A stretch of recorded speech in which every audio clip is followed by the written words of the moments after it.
Shalom. Mari kita bawa hati kita, kehidupan kita kepada Tuhan. Kita akan memuji menyembah Tuhan dengan segenap hati kita. Inilah hidup kami ya Tuhan. Kami persembahkan sebagai persembahan yang harum di hadapan-Mu. Kami mau terus mencari wajah-Mu ya Bapa. Biarlah Engkau hadir di tengah-tengah kami. Engkau selalu dekat dengan kami ya Tuhan. Biarlah setiap kami merasakan kehadiran-Mu itu Tuhan. Dengan kami memuji menyembah Engkau, hati kami melekat padamu. Terima kasih ya Tuhan. Terima kasih dalam nama Yesus. Haleluya.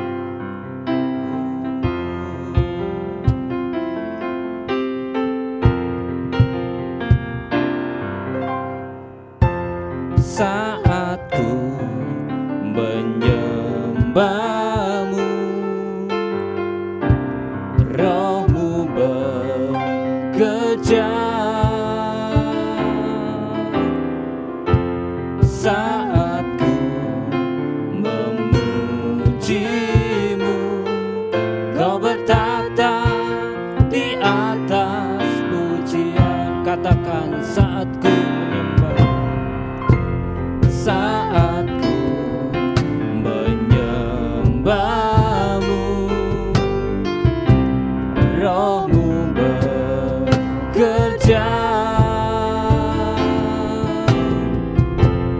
Saat ku memuji-Mu, Kau bertata di atas pujian. Ku angkat hatiku, ku pandang kekudusan-Mu. Saat ku sembah, ku puji-Mu, ku rasakan kehadiran-Mu Tuhan. Mari katakan dengan sungguh-sungguh. Saat ku menyembah-Mu, Roh-Mu bekerja.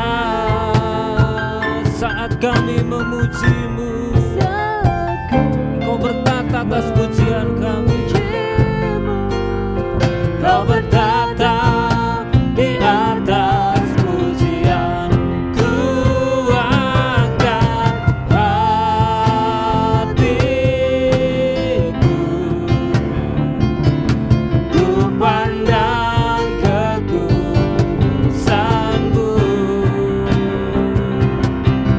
Saat ku sembah, ku puji-Mu, ku rasakan kehadiran-Mu Tuhan. Ku angkat hatiku, kami pandang kekudusan-Mu. Amin. Saat ku sembah, ku puji-Mu, ku rasakan kehadiran-Mu Tuhan. Mari semua katakan saat ku menyembah, saat ku menyembah-Mu, Roh-Mu bekerja. Saat ku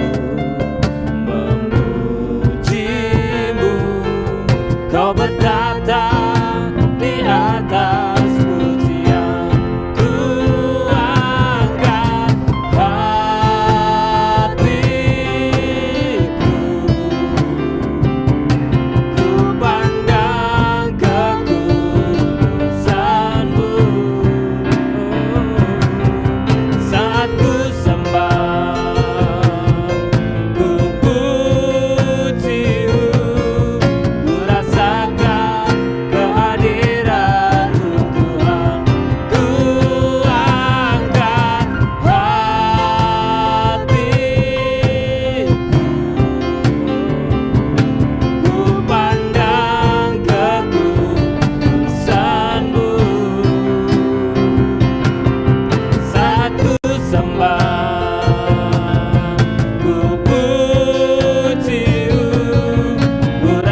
rasakan kehadiran-Mu Tuhan. Ku angkat hatiku,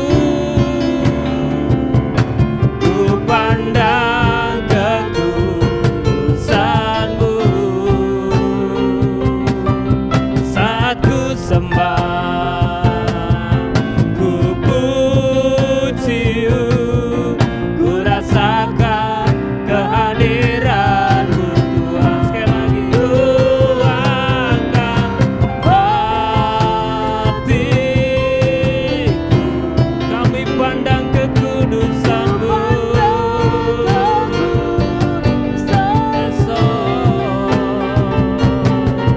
Saat ku sembah, ku puji, ku rasakan kehadiran-Mu Tuhan.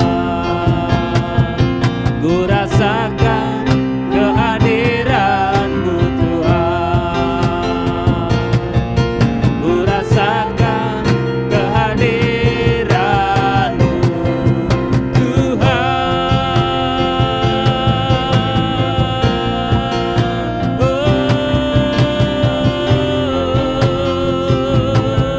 Kami menyembah,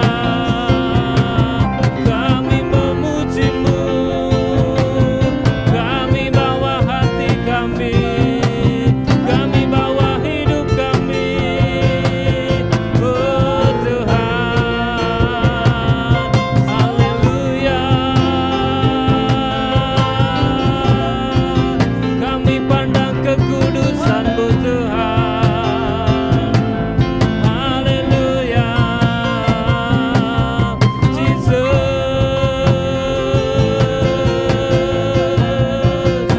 bawa kami semakin dekat padamu, menjadi pribadi yang berkenan di hadapan-Mu, menjadi serupa dengan-Mu, oh Tuhan.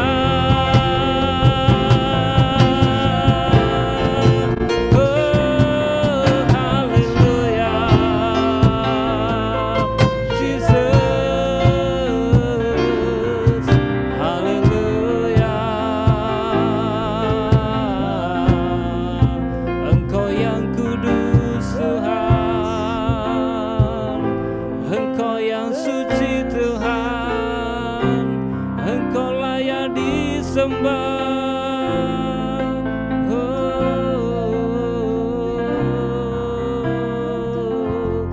Ku angkat hatiku, kami pandang kekudusan-Mu.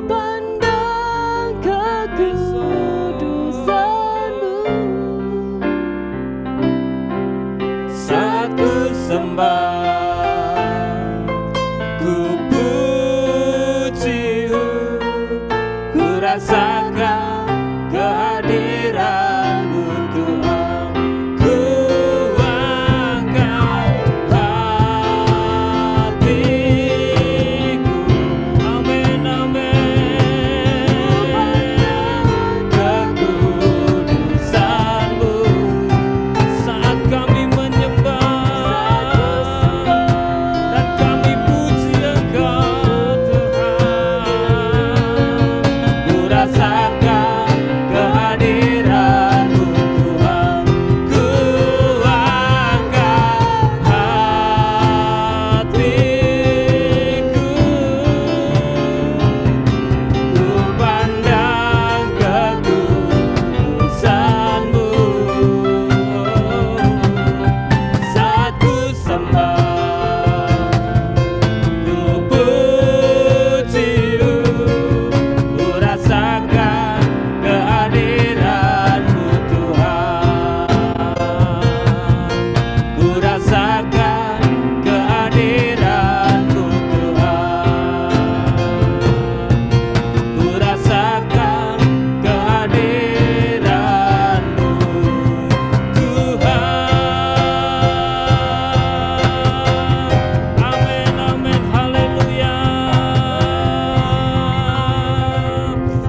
akan terus memuji menyembah Engkau ya Tuhan. Dalam nama Yesus, haleluya, amin. Mari terima sukacita surga itu yang membuat hidup kita bersukacita dalam Tuhan. Haleluya.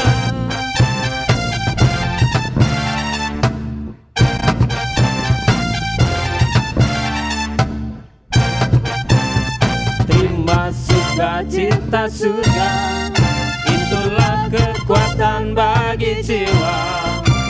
Ku dapat rasakan kasih-Nya di tengah badai yang bergelora.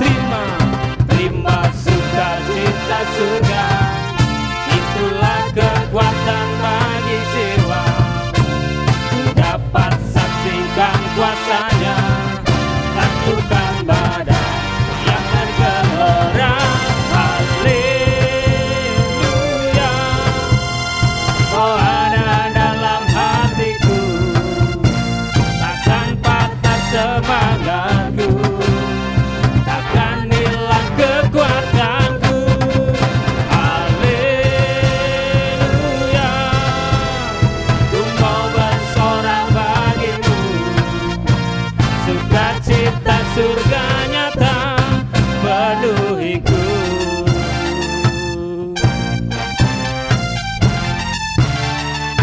Mari katakan terima sukacita surga, itulah kekuatan kami bagi jiwa. Ku dapat rasakan kasih-Nya di tengah badai yang bergelora. Terima sukacita surga, itulah kekuatan bagi jiwa. Ku dapat saksikan kuasa-Nya, taklukkan badai yang bergelora. Haleluya. Kau ada dalam hatiku, takkan patah semangatku, takkan hilang kekuatan kami. Amin. Haleluya. Ku mau bersorak bagimu, sukacita surga nyata penuhiku. Amin Tuhan.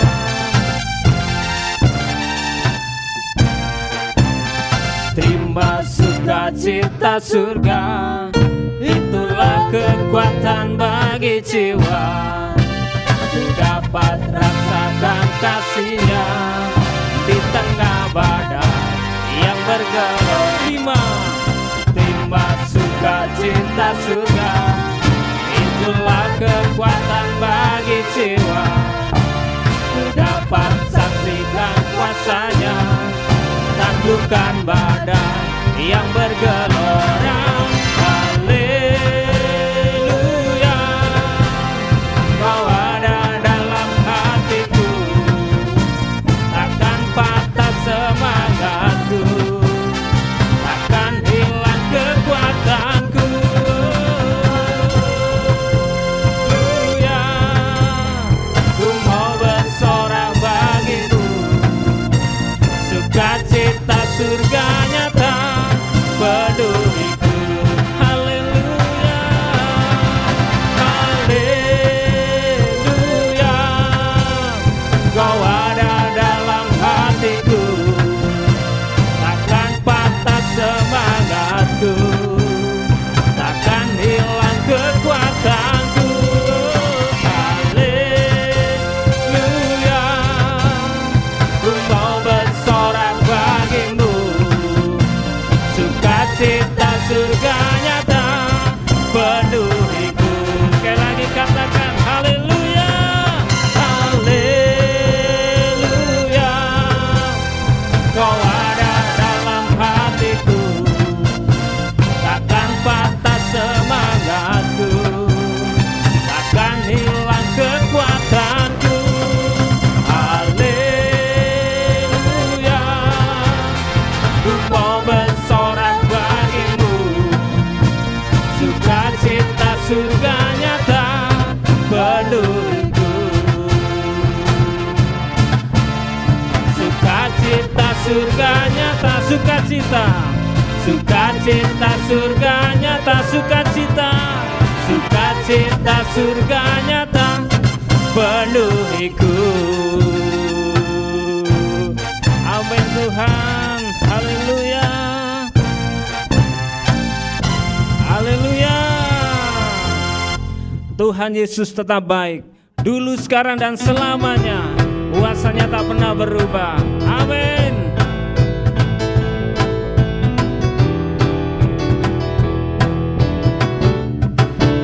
Katakan tiada berkesudahan, tiada berkesudahan. Kasih setiamu Tuhan, selalu baru rahmat-Mu bagiku.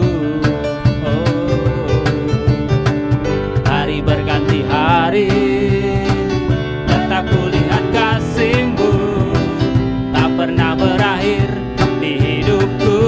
Katakan Tuhan Yesus baik, amin. Sungguh amat baik, untuk selama-lamanya. Tuhan Yesus baik, Tuhan Yesus baik, Yesus. Sungguh amat baik, untuk selama-lamanya. Tuhan Yesus baik, tiada berkesudahan. Kasih setiamu Tuhan, selalu baru rahmat-Mu bagiku. Oh yeah. Hari berganti hari, tetap kulihat kasih-Mu, tak pernah berakhir di hidupku. Tuhan Yesus baik, sungguh amat baik, untuk selama-lamanya. Tuhan Yesus baik, Tuhan Yesus baik, amin. Sungguh amat baik, untuk selama-lamanya. Tuhan Yesus baik, tiada berkesudahan.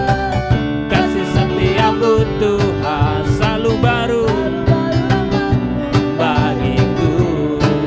Hari berganti hari, hari berganti hari, tetap kulihat kasih-Mu, tak pernah berakhir di hidupku. Tuhan Yesus baik, sungguh amat baik, untuk selama-lamanya. Tuhan Yesus baik, Tuhan Yesus baik, sungguh amat baik, untuk selama-lamanya. Tuhan Yesus baik, katakan Tuhan Yesus baik, amin. Sungguh amat baik, untuk selama-lamanya. Tuhan Yesus baik, dari selama-lamanya sampai selama-lamanya, untuk selama-lamanya. Tuhan Yesus baik, amin Tuhan, Engkau baik, haleluya. Mari kita terus mendekat pada Tuhan, kita terus menyembah Tuhan, menjadi pribadi yang berkenan di hadapan Tuhan. Haleluya.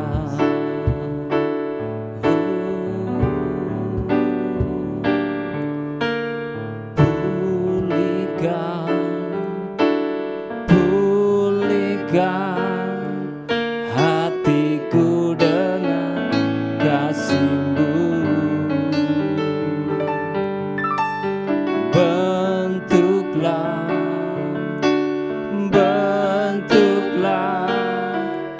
hatiku jadi seperti-Mu. Kekudusan-Mu memenuhiku, Tuhan ini rinduku. Ubah hatiku seperti hati-Mu,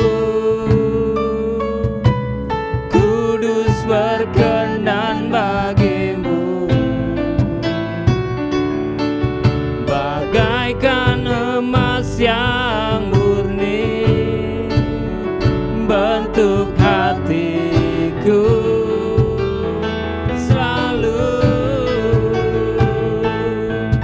Biar ku menjadi ciptaan baru, bebas dari semua yang jahat, serupa dengan gambarmu. Sucikan ku, kuduskan hatiku, Tuhan. Mari katakan dengan sungguh-sungguh, pulihkan, pulihkan hatiku dengan kasih-Mu. Mari bentuklah, bentuk hati kami Bapa menjadi seperti-Mu, seperti-Mu. Biarlah kekudusan-Mu memenuhi setiap kami Bapa. Amin, amin. Tuhan, ini rinduku, ubah hatiku seperti hati-Mu, kudus berkenan bagimu, bagaikan emas yang murni bentuk hatiku selalu. Biar ku menjadi ciptaan baru, bebas, bebas dari semua yang jahat, serupa dengan gambar-Mu. Sucikan ku, kuduskan hatiku, ubah hatiku seperti hati-Mu, kudus berkenan bagimu, bagaikan emas yang murni bentuk hatiku selalu.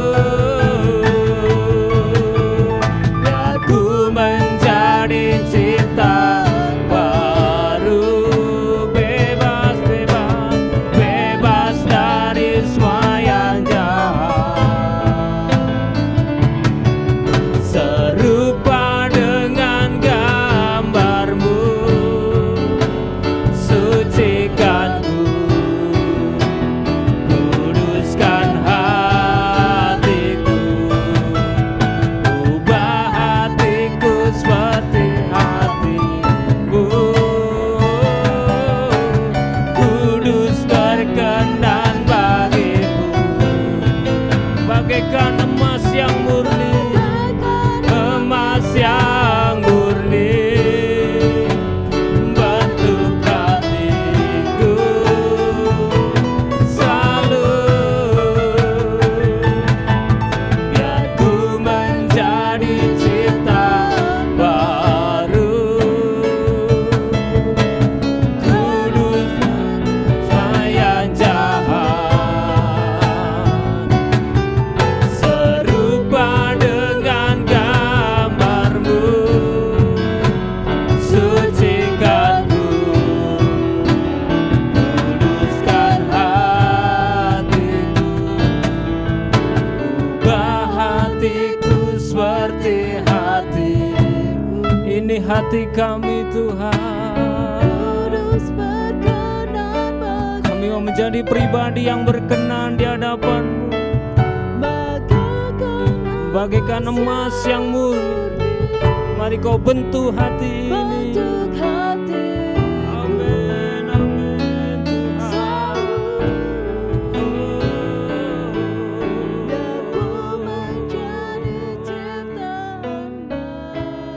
Kami bersyukur pada saat sore hari ini kembali Tuhan izinkan kami untuk kami boleh menikmati lawatan Tuhan secara pribadi.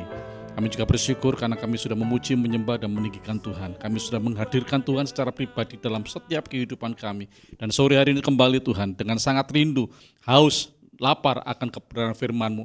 Biarlah kami semua yang mendengarkan worship at home sore hari ini dikuatkan kembali. Iman kami dibangun kembali Tuhan. Pengharapan kami dibangun kembali supaya kami boleh sungguh-sungguh Tuhan berjalan dalam kehidupan ini bersama dengan Tuhan. Sehingga apapun yang sedang kami alami dalam hidup ini, kami boleh mengalami kemenangan. Dan pada saat sore hari Tuhan, dimanapun kami berada, kiranya hadirat-Mu melawat kami secara pribadi, supaya kami boleh sungguh-sungguh mengalami jamahan Tuhan. Terima kasih buat firman-Mu, terima kasih juga Tuhan buat hamba-Mu yang sore hari ini Kau persiapkan untuk dipakai menjadi alatnya Tuhan, menyampaikan isi hati Tuhan. Dan biarlah Tuhan Engkau sendiri Tuhan yang ada di depan dan kami ada di belakang salib Tuhan, disembunyikan dan Tuhan yang akan menyampaikan isi hatinya.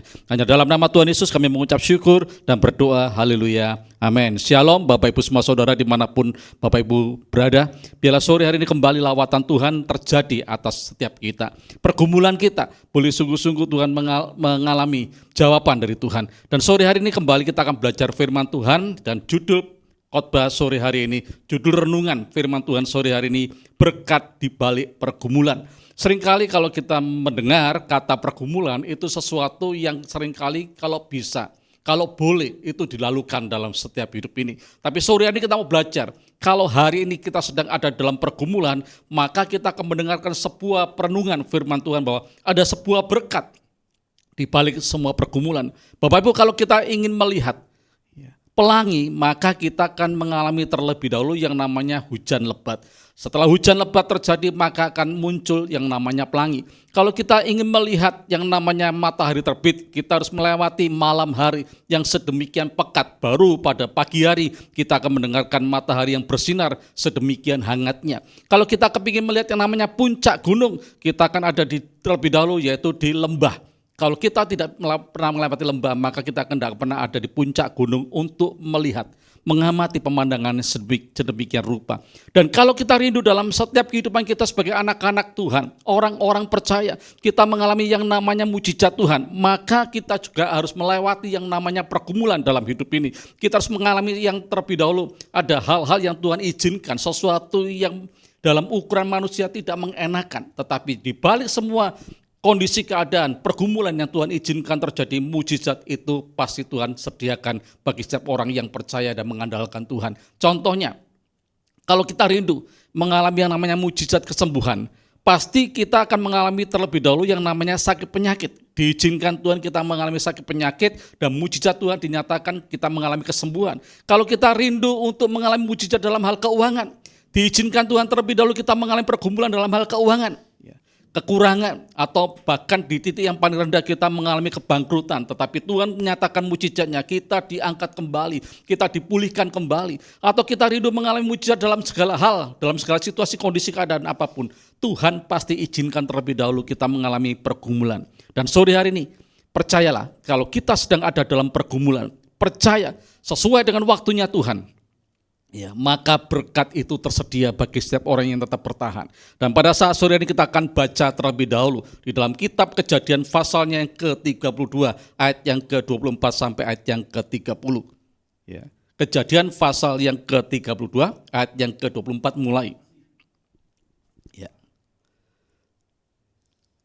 Kejadian 32. Ya.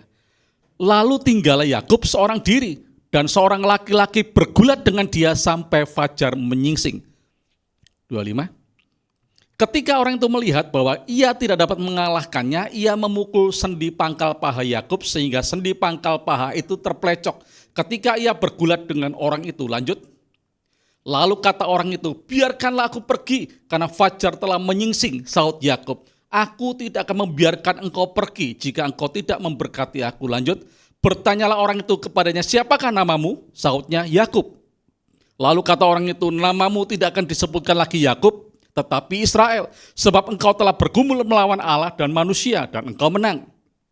Bertanyalah Yakub, katakanlah juga namamu, tetapi sahutnya, mengapa engkau menanyakan namaku? Lalu diberkatinyalah Yakub di situ. 30. Yakub menamai tempat itu Peniel sebab katanya, aku telah melihat Allah berhadapan muka tetapi nyawaku tertolong. Ini sebuah kisah yang nyata. Pada waktu Yakub sepulang dari mertuanya membawa istri-istrinya, anak-anaknya dan seluruh harta bendanya mau ketemu dengan kakaknya yang namanya Esau. Di dalam sepanjang perjalanan Yakub yang pernah menipu Esau selama 2 kali, ya. Pada waktu hak kesulungan dan yang kedua pada waktu ayahnya itu ingin makan hasil buruan, daging hasil buruan, dan Yakub menyamar untuk menjadi Esau. Itu penipuan yang kedua, sehingga Yakub diberkati oleh ayahnya dan tidak ada lagi berkat buat kakaknya Esau. Dan setelah itu Yakub pergi dan ketemu dengan keluarga dari istrinya. Dan singkat cerita, Yakub ini pulang kembali. Dia mau ketemu dengan kakaknya, tetapi ketakutan yang luar biasa. Ada sebuah pergumulan yang begitu luar biasa yang dihadapi oleh Yakub. Kalau Bapak baca dalam pasal-pasal sebelumnya, Yakub mengalami ketakutan kalau kakaknya mau balas dendam. Sedangkan dia berjalan pulang itu dengan seluruh anggota keluarga besarnya dan gembala-gembala. Tetapi si Esau yang biasa berburu di padang itu punya kekuatan. Yakub takut, Bapak Ibu. Dan ada satu tempat di mana Yakub bergumul dengan malaikat Tuhan. Dan tadi sudah kita baca bagaimana Yakub pada waktu dia bergumul dengan malaikat Tuhan, dia pegang, si malaikat ini tidak dilepaskan. Bahkan si malaikat tadi itu sebelum fajar dia mau untuk dilepaskan tapi tidak bisa. Akhirnya sampai dipukullah pangkal pahanya si Yakub. Dan kita lihat tadi, ada sesuatu yang Tuhan izinkan terjadi dalam kehidupan Yakub. Nanti kita akan bahas bersama. Yang pertama Bapak Ibu, yang perlu kita ketahui bahwa pergumulan ini tujuannya Tuhan bukan untuk menghancurkan hidup kita. Tujuan Tuhan mengizinkan pergumulan terjadi dalam setiap hidup kita. Itu bukan untuk menghancurkan masa depan kita. Bukan untuk membawa kita tidak punya pengharapan, tidak punya masa depan. Bukan. Tujuan Tuhan untuk mengizinkan pergumulannya ada beberapa hal yang nanti kita akan pelajari bersama. Sekali lagi saya katakan pada saat sore hari ini, tujuan Tuhan mengizinkan pergumulan apapun bentuknya. Bisa sakit penyakit, bisa dalam hal keuangan, dalam keluarga, dalam hubungan, dalam segala hal apapun juga. Itu Tuhan izinkan dengan sebuah maksud, dengan tujuan. Bukan untuk menghancurkan hidup kita. Bukan untuk menghancurkan masa depan kita. Bukan untuk menghentikan langkah kita. Bukan untuk menghancurkan pengharapan kita. Bukan. Tapi Tuhan punya tujuan. Yang pertama kita mau belajar bersama bahwa tujuan Tuhan atau manfaat kita mengalami pergumulan yang pertama, bahwa pergumulan ini bisa membuat kita bergantung kepada Allah. Kita akan lihat terlebih dahulu dalam Mazmur pasal yang ke-37 ayat yang kelima. Mazmur 37 ayat yang kelima. Ya. Serahkanlah hidupmu kepada Tuhan dan percayalah kepadanya dan ia akan bertindak. Bapak Ibu, yang pertama tujuan Tuhan mengizinkan pergumulan itu terjadi dalam setiap kehidupan kita karena seringkali tanpa disadari pada waktu kita lagi enak-enak, semua nyaman, semua terkendali, semua mampu kita atasi dengan diri kita sendiri, kita lupa akan keberadaan Tuhan.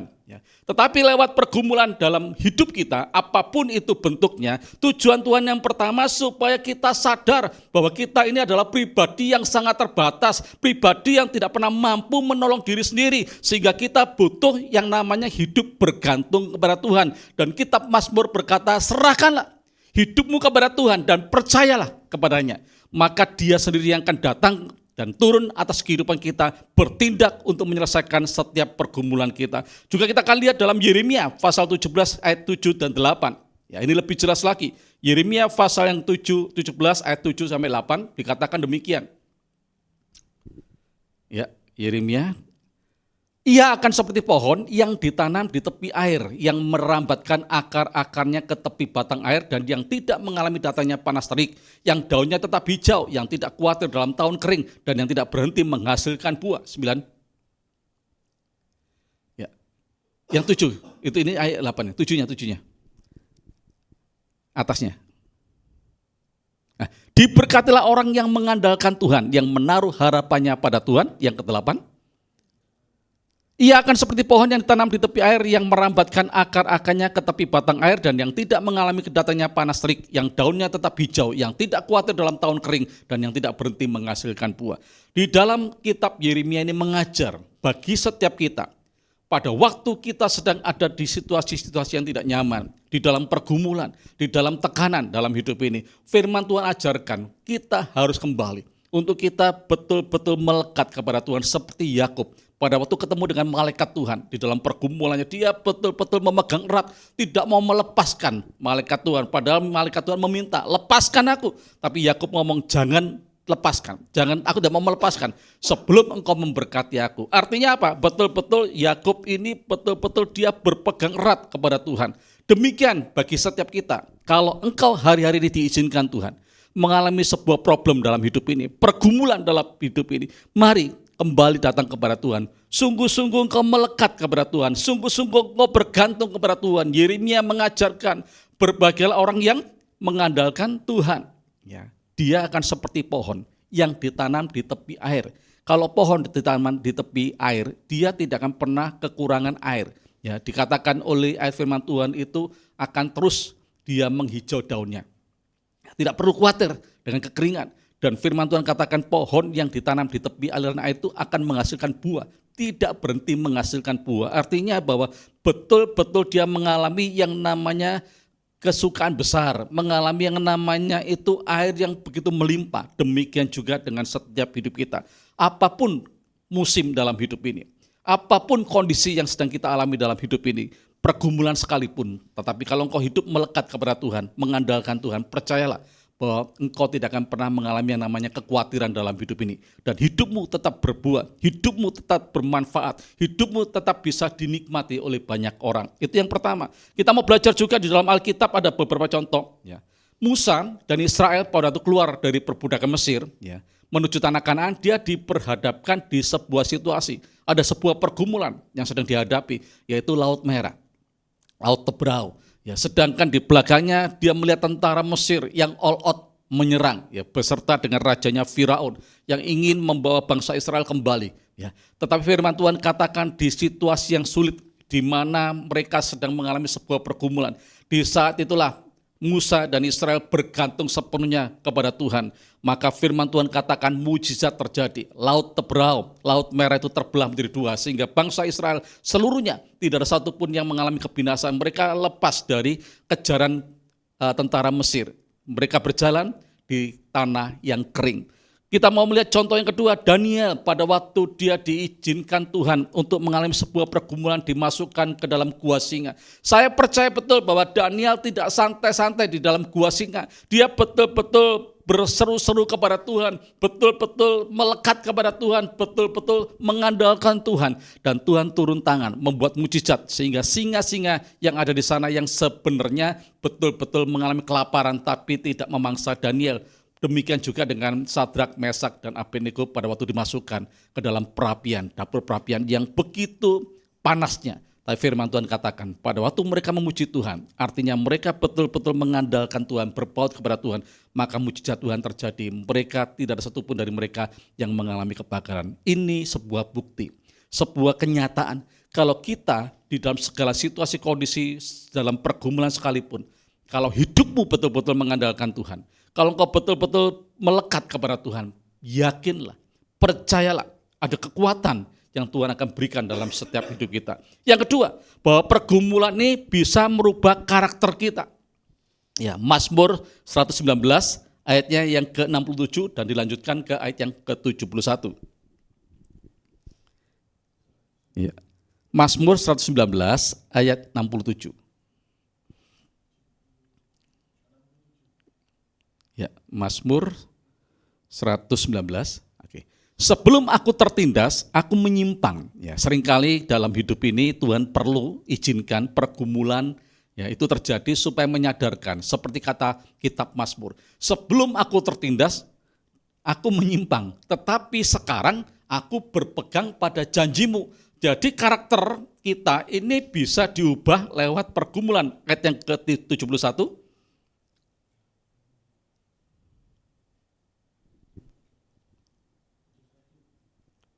Ya, bahwa aku tertindas itu baik bagiku supaya aku belajar ketetapan-ketetapanmu. Kembali lagi bahwa pergumulan itu menyadarkan kita. Ya, kalau kita punya karakter yang tidak baik, kalau kita punya karakter yang bertentangan dengan firman Tuhan, lewat penindasan, lewat pergumulan, Tuhan ingin menyadarkan supaya kita betul-betul berubah dari karakter kita yang jelek, dari karakter kita yang buruk. Roma 5 ayat yang ke-3 dan 4. Ya. Roma pasal yang kelima, ayatnya yang ketiga dan 4 berkata,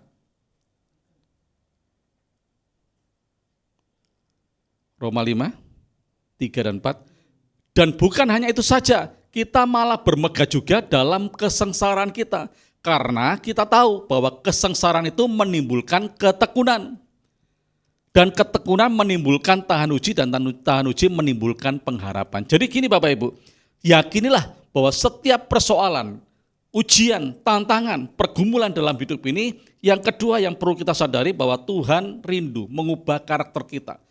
Mungkin tanpa kita sadari kita masih menyimpan, bersikap atau berkarakter salah, berkarakter yang bertentangan dengan firman Tuhan. Lewat pergumulan yang Tuhan izinkan, Tuhan rindu supaya karakter kita yang jelek, karakter kita yang buruk itu diubahkan. Dan firman Tuhan katakan tadi lewat tekanan, lewat ujian itu akan menimbulkan sebuah ketekunan. Mungkin selama ini kita bukan orang yang tekun dalam menghadapi segala sesuatu. Bukan orang yang tekun untuk kita berjalan di dalam tuntunan dan pimpinan Tuhan. Tapi lewat setiap ujian, lewat segala tantangan dan percobaan ataupun pergumulan, Tuhan rindu bahwa kita ini akan memiliki sebuah ketekunan dalam hidup ini. Kita terus bertekun sampai akhir hidup kita. Kita perlu belajar Bapak Ibu dari seorang pemain basket yang cukup fenomenal, pemain basket yang cukup terkenal, yaitu di zamannya yang namanya Michael Jordan. Ini bukan ujuk-ujuk, dia seorang yang hebat, pemain basket yang hebat, bukan Bapak Ibu. Kalau kita pelajari di dalam kisahnya, pada waktu si Michael ini masih di SMA, dia ditolak untuk masuk tim inti di sebuah klub di sekolahnya, karena terlalu pendek dibandingkan dengan pemain-pemain yang lain. Tetapi tidak memupus harapannya. Dia terus bertekun untuk melatih dirinya. Dia bertekun sampai betul-betul menjadi seseorang pemain basket yang hebat. Singkat cerita, pada waktu dia masuk di universitas, dipakailah si Michael Jordan dan mulai moncer. Dia dipromosikan. Orang yang ditolak, yang tidak masuk hitungan karena Michael Jordan dikatakan itu tubuhnya tidak terlalu tinggi betul untuk ukuran pemain basket Tetapi sekali lagi kita melihat bagaimana ketekunan seorang Michael Jordan yang betul-betul mengasah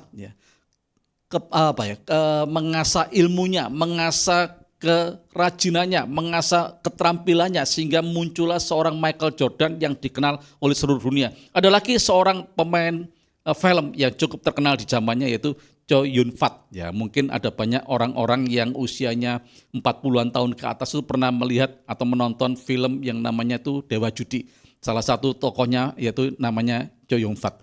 Ini bukan orang yang terkenal awalnya. Kalau kita pelajari di dalam kehidupan sejarahnya, itu dari keluarga yang miskin, keluarga yang biasa-biasa saja, sehingga si artis ini yang sebelumnya itu orang biasa, pada waktu dia lulus SMA, dia bekerja di sebuah hotel sebagai housekeeping, yang membantu semuanya, yang ngepel, nyapu, dan sebagainya. Juga mencuci atau membersihkan mobil-mobil dari tamu yang ada. Suatu ketika, si Chow Yun-fat yang muda tadi itu, yang adalah seorang housekeeping tadi itu disuruh untuk menyuci mobil mewah Rolls Royce Bapak Ibu. Nah ini karena mobil cukup bagus, sehingga si Chow Yun-fat muda tadi itu, karena dia miskin, dia pingin sekali untuk duduk di dalam mobil itu untuk menikmati, meskipun cuma duduk di setirnya. Dan ketahuanlah oleh pemimpinnya dia, sehingga si pemimpinnya itu marah-marah dan ngomong kasar sekali.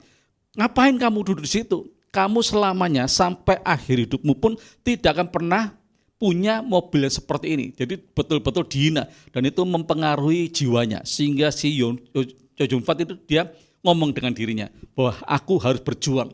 Aku harus bisa mewujudkan tidak yang sekedar duduk, tapi aku bisa memiliki. Dan itu dia buktikan Bapak Ibu. Pada waktu suatu ketika dia melamar untuk menjadi seorang artis dan itu dipanggil untuk dicek dan sebagainya, terpilihlah dia. Dan akhirnya main film sampai dia terkenal sehingga dia mampu beli tidak sekedar mobil Rolls Royce, tapi mobil-mobil mewah yang lain. Ini sebuah bukti bahwa kalau kita betul-betul memiliki sebuah ketekunan, maka kita bisa menikmati janji-janji Tuhan dalam hidup ini. Oleh sebab itu, janganlah kita berkecil hati kalau Tuhan izinkan. Ada sebuah pergumulan dalam hidup ini, karena ada karakter-karakter yang perlu kita buang, yang tidak sesuai dengan firman Tuhan, dan kita akan memunculkan karakter-karakter yang sesuai dengan standar firman Tuhan, supaya kita ini menjadi orang-orang yang diberkati oleh Tuhan. Yang ketiga, bahwa pergumulan ini akan membuat kita mengenal pribadi Allah. Kita akan buka Ayub pasal yang ke-42 ayat yang kelima. Ayub 42 ayat yang kelima. Ini ayat cukup terkenal, ada banyak orang yang seringkali mendengar bahkan sudah menghafalnya. Firman Tuhan katakan bahwa hanya dari kata orang saja aku mendengar tentang engkau. Tetapi sekarang mataku sendiri memandang engkau. Ini perkataan yang diucapkan oleh seorang yang mengalami pergumulan yang sedemikian hebat di dalam hidupnya. Harta bendanya ludes semua, anak-anaknya mati semua. Bahkan istrinya pun meninggalkan dia. Dan tidak berhenti di situ, pergumulan tentang sakit penyakit yang Tuhan izinkan. Seluruh kulitnya ini luka oleh karena gatal yang sedemikian hebat. Betul-betul terpuruk, betul-betul di situasi yang paling rendah. Orang tidak akan mengenal dia karena kondisi tubuhnya, fisiknya yang sedemikian rusak oleh karena sakit kulit, Bapak Ibu. Tidak dihargai orang lagi, tidak dipandang lagi oleh orang. Di situasi yang betul-betul mungkin bisa disamakan dengan binatang gitu ya. Seseorang yang dibuang, tapi kita melihat lewat pergumulan yang Tuhan izinkan dalam kehidupan si Ayub tadi itu, tetapi karena dia tetap hidup mengandalkan Tuhan, maka Tuhan pulihkan dalam kehidupan Ayub sehingga muncullah kalimat ini.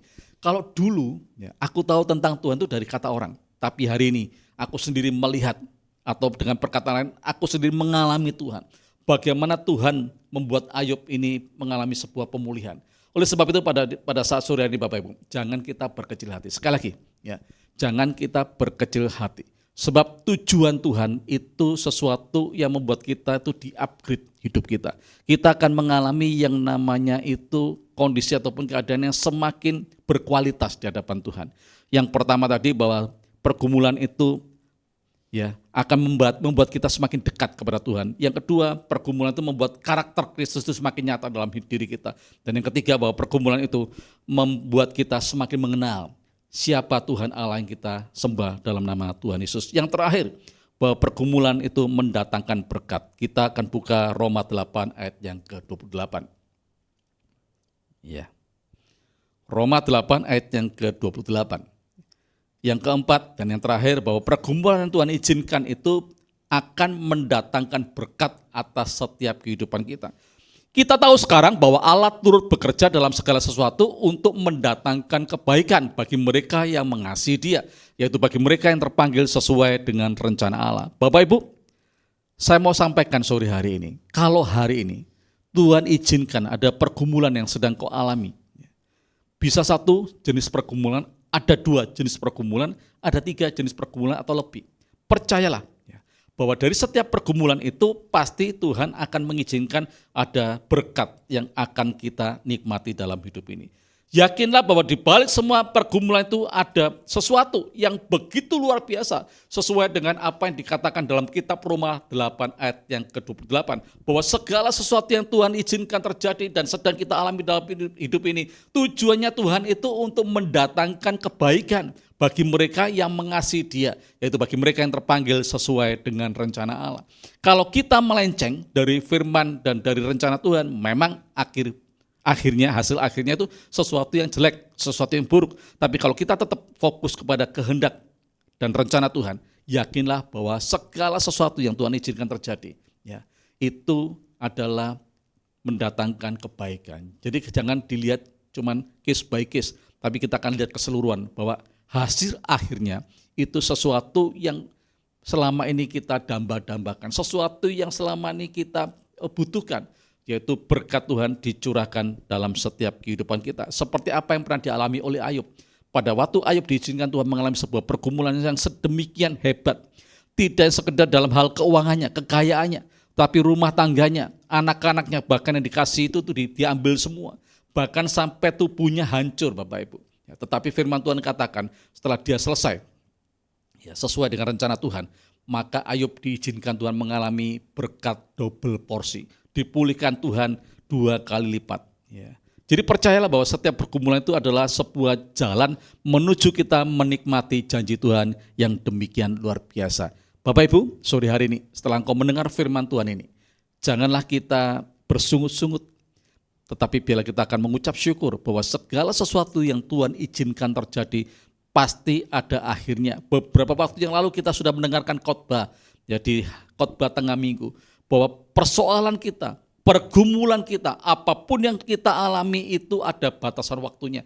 Tidak ada sesuatu yang Tuhan izinkan terjadi dalam hidup kita ini kekal. Semua itu ada batasan waktunya, ada kadaluarsanya. Percayalah, termasuk pergumulanmu, termasuk persoalan yang Tuhan izinkan terjadi, tekanan dalam hidupmu, semua itu ada kadaluarsanya. Dan pada waktu engkau selesaikan semua itu, maka engkau pasti akan menikmati perkara-perkara yang luar biasa. Berkat-berkat Tuhan akan curahkan dan kita bisa menikmati dalam kehidupan ini. Amin. Kita akan tundukkan kepala di hadapan Tuhan sore hari ini dan kita akan mengucap syukur kepada Tuhan atas kebaikannya, atas perhatiannya, atas pemeliharaannya, dan atas penyertaannya. Haleluya. Bapak, kembali kami mengucap syukur dan berterima kasih buat firman-Mu yang sudah kami dengar bersama sore hari ini. Sesuatu yang tidak enak sepertinya pada waktu kami mendengar, karena firman Tuhan pada saat sore ini mengajari kami bahwa pergumulan itu sesuatu yang enak kalau kita menjalannya bersama dengan Tuhan. Sebab ujung-ujungnya, akhir-akhirnya kami pasti mengalami perkara-perkara yang luar biasa. Yang pertama, kalau kami dalam pergumulan Tuhan, terus melekat kepada Tuhan, terus mengandalkan Tuhan, terus bergantung kepada Tuhan, maka Tuhan akan memberikan kekuatan kepada setiap kami. Yang kedua, pada waktu pergumulan itu terjadi, biarlah kami mau belajar Tuhan untuk membuang setiap karakter-karakter yang tidak baik dan memakai karakter Kristus itu semakin nyata dan muncul dalam setiap kehidupan kami. Dan yang ketiga, Tuhan, ajarlah kami lewat setiap pergumulan itu untuk kami boleh memiliki pengenalan yang benar akan Tuhan, bukan dari kata orang lain, tapi kami sungguh-sungguh mengalami Tuhan secara pribadi. Dan kami percaya yang terakhir bahwa setiap pergumulan itu pada akhirnya kami akan mengalami berkat Tuhan dilimpahkan. Seperti pada waktu kami melihat pelangi setelah hujan selesai, kami melihat matahari terbit setelah malam pekat yang kami jalani. Kami akan melihat yang namanya puncak gunung, di mana kami bisa melihat pemandangan yang begitu indah pada waktu kita selesai melewati lembah yang suram Tuhan. Dan kami percaya sore hari ini, dalam situasi kondisi keadaan apapun juga, ujung-ujungnya kami pasti menerima yang terbaik dari Tuhan. Terima kasih Bapa buat firman-Mu. Mari angkat kedua tangan-Mu di hadapan Tuhan dan terimalah berkat dari Tuhan sendiri. Kalau engkau baik-baik mendengarkan suara Tuhan dan taat melakukan setiap perintahnya, setiap hari keluar dan masukmu diberkati oleh Tuhan. Di desa, di kota, dimanapun Tuhan tempatkan diberkati. Sawah ladangmu diberkati, peternakanmu diberkati, apapun yang kau usahakan itu dibuat Tuhan berhasil dan beruntung. Engkau akan diberkati dengan ternak-ternak yang melimpah, engkau akan diberkati keturunanmu, keluar masukmu diberkati, dan kau akan semakin naik dan tidak turun dari kepala dan bukan ekor. Terimalah berkat dari Allah Bapa, Allah Anak, Allah Roh Kudus dalam nama Tuhan Yesus Kristus. Haleluya. Amin. Selamat malam, Tuhan Yesus memberkati kita semua. Amin.